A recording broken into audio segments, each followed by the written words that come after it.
Credit mix simply refers to how many different types of credit a borrower has. But why does it affect your credit score? Isn't it enough if you regularly repay a single credit line? Well, while repayment history is the major factor in credit score calculation, lenders also like to consider how good you are at managing different types of credit. For instance, you might be really good at managing simple personal loan EMIs, a form of installment credit, but struggle with repaying the entire outstanding balance on your credit card bills, revolving credit.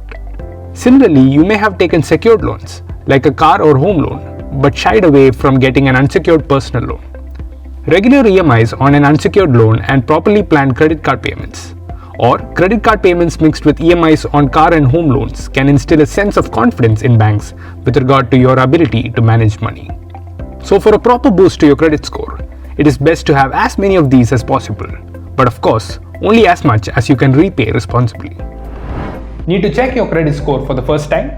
Well, all you need to do is sign up at the MyMoneyKarma website. We provide free access to your credit score, your detailed credit report, and personalized advice on how your credit can be improved. Moreover, checking your credit score with MyMoneyKarma is a soft inquiry, meaning it does not have any impact on your credit score. You can get started right away by following the link below.